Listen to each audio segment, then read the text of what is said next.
I wonder what is on the radio today. Let's see what we got. Discrimination and failure to accommodate, essentially. But it is also possible, maybe 1 in 100 chance, I don't know, but it is possible. 1 in 100 chance. I'm Mike Dimas, and this is Pinball Shenanigans.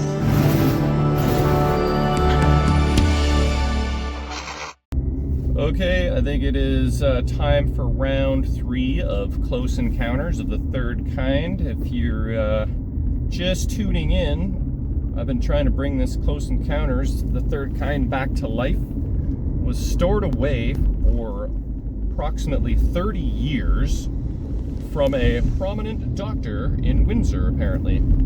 And it was working when he put it away. And, you know, I didn't exactly just, holy traffic, wow. I didn't exactly just put it all together and turn it on, because I knew that wasn't going to work. Because the battery had rotted the MPU away, and so many connectors are in very rough shape. So anyway, I've been working diligently on this for a couple episodes, and today's plan, I think, is to repin the last nasty connector, throw in the driver board that I have that should work 100%, connect the playfield, connect the displays, and turn it on and see to what degree we have life. So I think this machine is going to clean up very nicely. It's in nice shape overall. Inside and outside was nasty. I had to do a lot of cleaning, but it's definitely coming along. So I got a couple hours I can putter away on this thing. So I'll see you over at the storage. All right, here we are. And I should probably make a correction. I don't know that this was stored for 30 years. I think maybe the doctor had it 30 years. Not really sure how long it's been in storage, but you know, definitely enough for it to get pretty crusty, but definitely looking a lot better now. I'm gonna just kind of like go over the metals, clean them up a little bit better.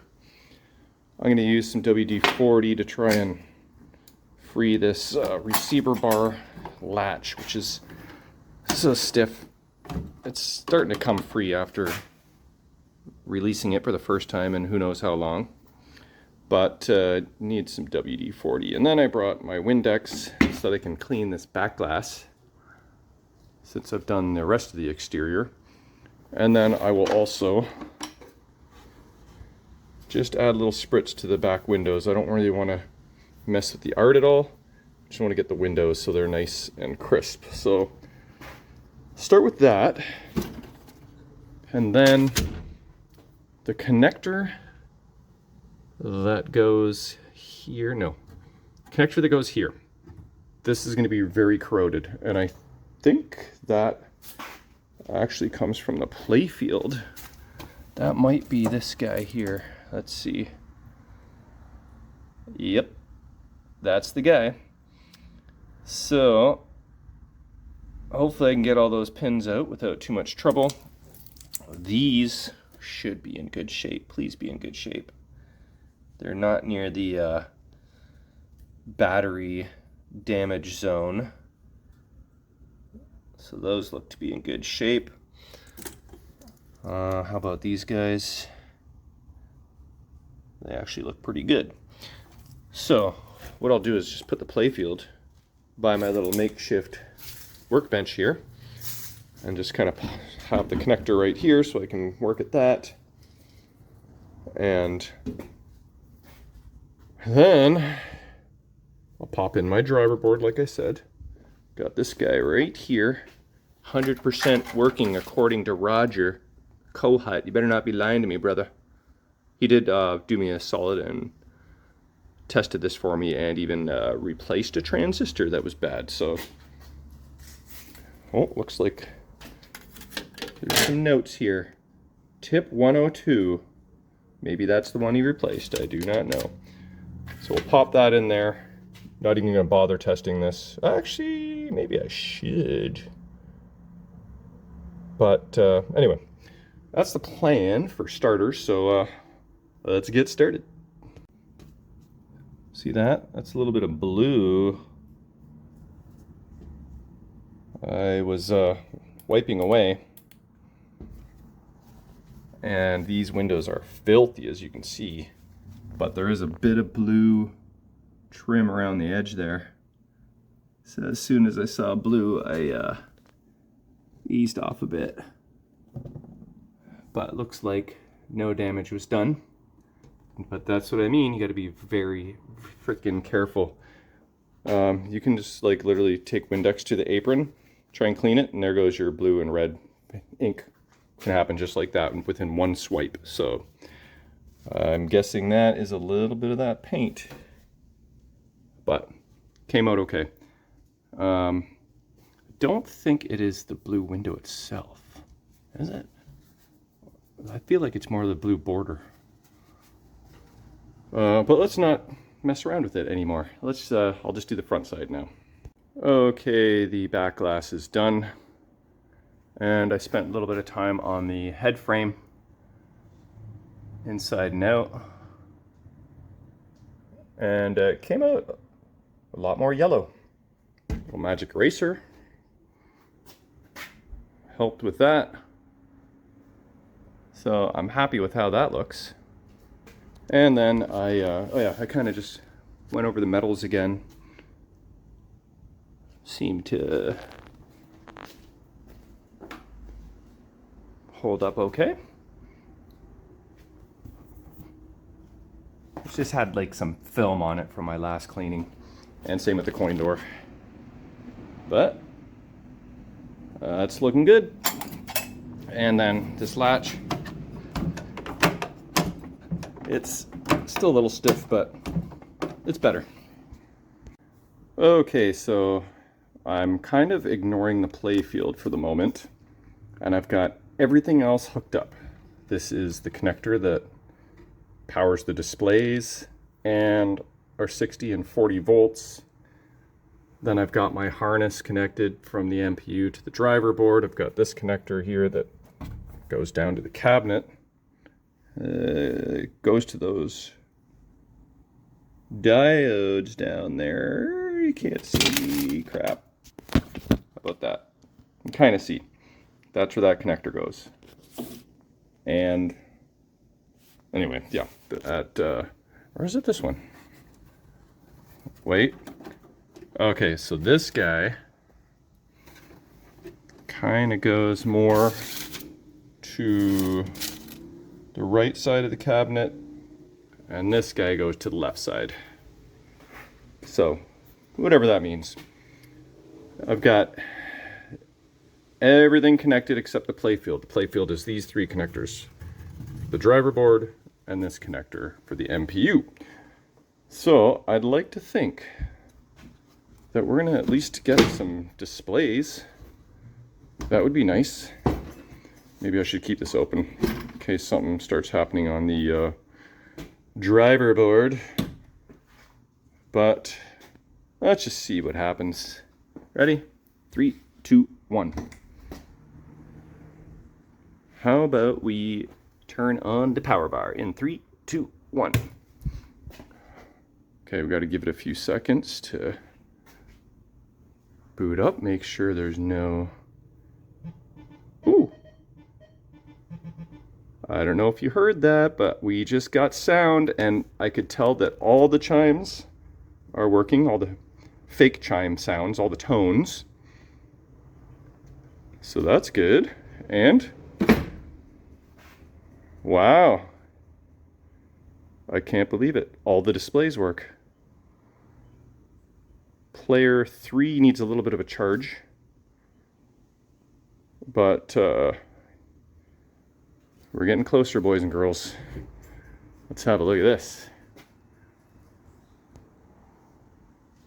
Yeah, we're getting closer to the encounter. Do we have the coin door lights yet? No? Probably a couple bad bulbs. Okay, well, how do I, where's the volume pot on this thing? Oh, it's right on the soundboard, isn't it? It's that blue. Oh, you can't probably hear a thing I'm saying. It's that blue dial. Let's adjust that. And let's turn it off and on again. Let's see if we can hear the audio. See if it's louder or quieter. What's happening? Okay, definitely quieter. So let's go this way. Try again. Actually, I forget which way I turned it, so hopefully this is the opposite way. This is as far as I can get towards me. Come on, audio. Oh, just barely. Okay, one more try. Oh yeah. That's gonna be it. That's gonna be it. Ooh. A little squelchy. Okay, get ready for it. Close Encounters coming to life. In 3, 2. Well, a little scratchy on the last couple tones there, but I might just need to add some contact cleaner to that volume pot, potentially. Or reseat the connector for the sound. So, this is all good news. All right, I will deal with this connector now that I know that things are looking pretty good. Okay, I added some contact cleaner to this volume pot. I'll let that dry for a while before I turn it on because this is very explosive. And I reseated this connector a few times, so we'll see if that helps. You know what? Probably should change these capacitors, but we'll deal with that later. If you didn't see the last episode, I gotta tell you, my new strategy with a thumbtack and a hammer to remove these old pins is actually working really good. I mean, maybe it helps that every single one of these terminals is actually broken. But yeah, so I just like set it on the edge of something like that. I hammer that thumbtack right down all the way. Remove the thumbtack and the wire just pops out magically. It's working beautifully. All right, success yet again. I don't know that you know, all these were actually broken or the act of smashing a thumbtack down into the terminal slot causes the terminal to be busted in half, but either way, the strategy works and can preserve the old connector, and it doesn't take much effort. I like it. Voila! All of my terminals are installed. The only reason I did it this way is because I wanted to ensure that I was actually able to remove every wire out of this connector before I proceeded, because I didn't want to get like halfway through and then be completely stuck on one terminal and then have to, you know, figure something out. I didn't want to deal with a roadblock midway down the road. So normally I just do one wire at a time, but good thing I took like 40 photos just to make sure that I put these in the right slot. All right, mission accomplished. This has got to be the finest repinning job on an edge connector I have ever done. I'm pretty happy with that. So with that, I think it's time to install the playfield. All right, playfield is installed and connected. So the moment of truth here. There's the 3 connectors there. The freshly repinned A1J7 there. I'm gonna leave the back box open so we can see if there's any smoke coming off the driver board. I'm sticking this rusty old ball that the machine came with, because I think it wants to have a ball in the out hole to be happy. All right, so let's peek around the corner here as we turn this on in 3, 2, 1. Okay, I'm watching for any locked on solenoids. Ooh, I should have checked all the solenoids on the playfield first. Ooh, hey, that sounded crisp. And no fire started down there, so that's good. It's a little loud. turn it down a bit. Oh my God. I just heard the radio. Listen.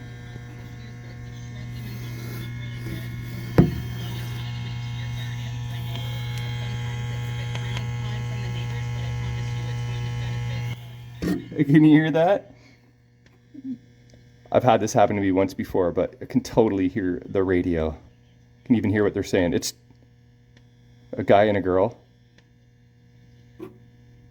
Anyway, I don't know if that has something to do with the cell phone, but whatever. It's a thing. Okay.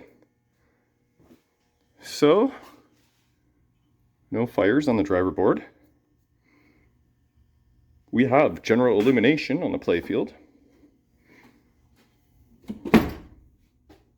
We have displays.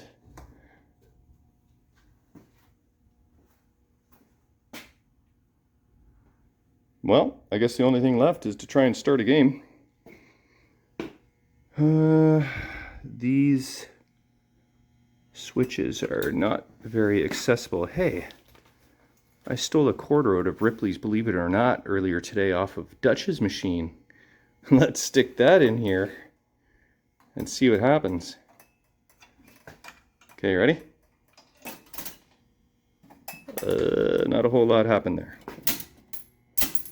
Just fell right through. Let's try the other side. Also fell right through. Why is that? Okay, I'm gonna have to, I think I have to remove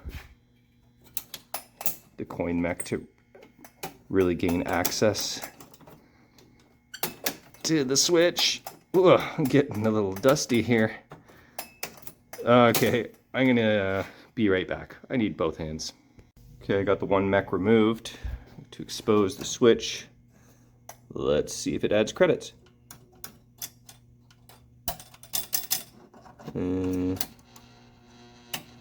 Don't appear to work. Okay. Okay, what about this side? See this little wire down here?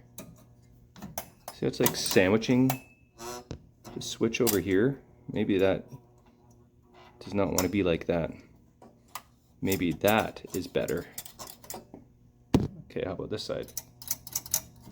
No. Okay, so maybe something is funky with the wiring. I'll have to delve a little deeper. I'll be back. Okay, I just noticed something. This is weird. Data CRED5. I don't know what that means, but maybe it's not a switch issue, and maybe it is a NIWAMP CPU issue. So we'll have to see what that's all about. Okay, so it dawned on me that I didn't actually select Close Encounters of the Third Kind on the MPU. So normally you go like this, you hit that, and then you scroll through the options. There's data, hardware, options, and I went through every single setting, and that didn't work. So I'm trying to look on the internet. I'm not having a whole lot of luck, and then I remembered that I actually brought a manual, and on the older NIWAMP boards, it's actually dip switches that you use to change the game. So for Close Encounters, we need the top 4 dip switches to be on, and off, which they are now. I did have the CPU freeze up on me at 1.2, so I just reseated the power going in and seemed to bring it back to life temporarily. So now we're actually set to Close Encounters. We've got the proper stuff displaying on the displays. No error message or whatever, but I think, did it say like 353 or something before? Because that is the number that is on the like ROM chip for the MPU. So it's like that model number. Let's see if there's an equivalent here. Yeah, actually see this. window here, there was a paper on there that I think came off. That needs to be covered up. But it says 353 on the one that's in there right now. So that's the current code or whatever. So let's see if that will help us start a game. I highly doubt it. Well, it actually worked. Okay. Soundboard does sound a little sketchy, so maybe I will bring that to Corey tomorrow and see if he wants to rebuild it for me. Okay, well, there's a slight chance we might actually be able to play a game here, so here goes nothing.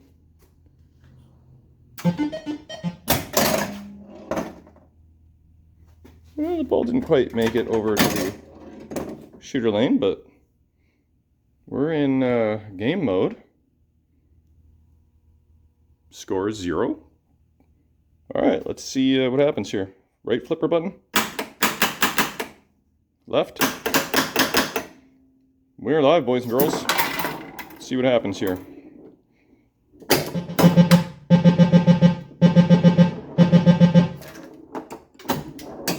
Okay, the rotary thing is trying to turn, but it's not. Pop bumpers are working. Yeah, rotary's dead.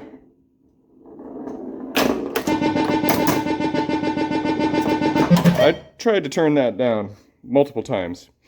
Drop target registered, out hole did not.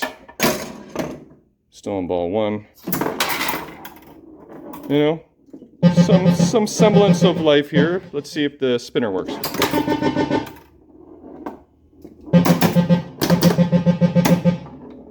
All right, let's just use my hand here.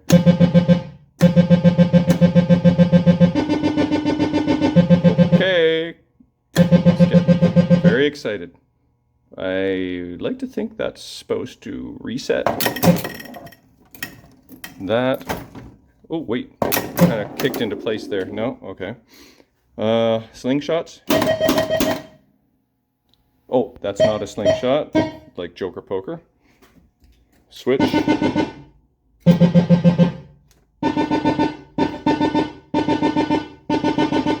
Some switches are maybe a little too close together. Ooh, let the spinner. 3 spins. Rebound switch. And should be a rebound switch up here. Maybe, nope, let's try the lanes.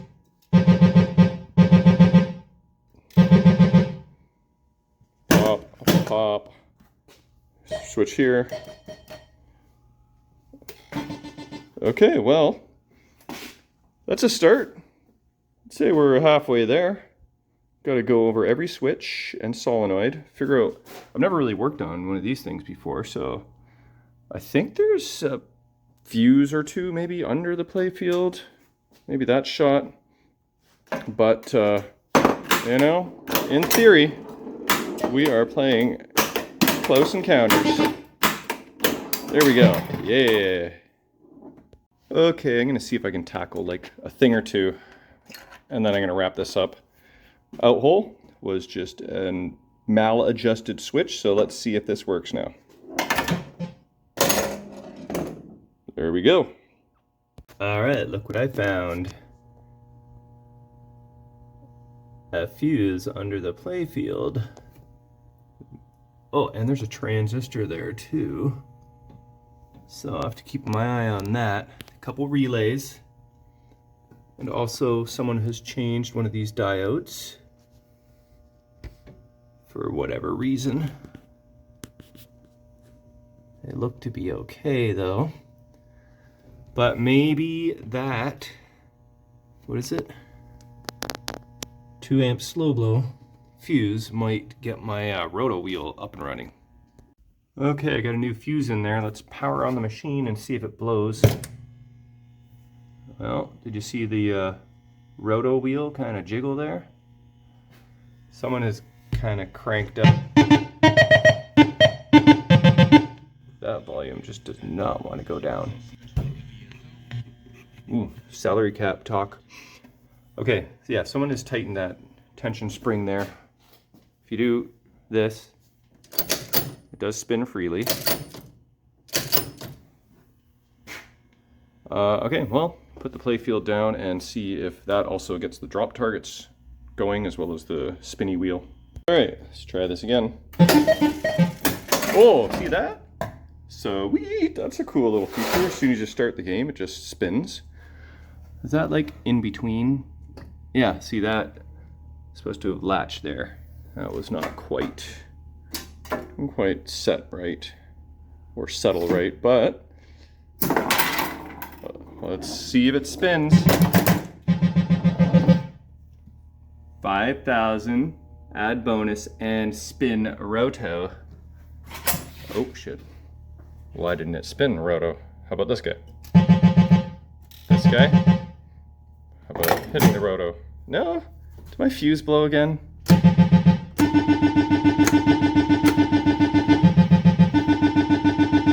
We didn't check this switch. It works. I'm feeling that fuse blew. Alright, let's see what we got here. Yep. She gone. Okay, I'll have to figure out what caused that.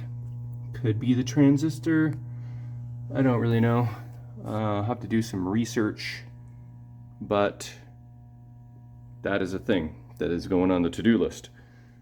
These fuses, they all still appear to be intact, but you're never supposed to trust your eyeballs. But if one was black, then you can trust your eyeball. All right, there's one other thing I'm gonna have to put on the to-do list. It's kind of working now. Oh, there we go. Oh, no, that worked. Took a few tries the one time. Okay, wants to work now, so maybe it doesn't need to go in the to-do list. But either way, I'm gonna wrap this video up. Made some half-decent progress. Still lots of work to do to get this thing 100%. And I don't even know that I can trust that NiWumph MPU because it did lock up on me once. And my notes say it was going to game over. So that is, the jury's still out on that. But anyway, we're getting there.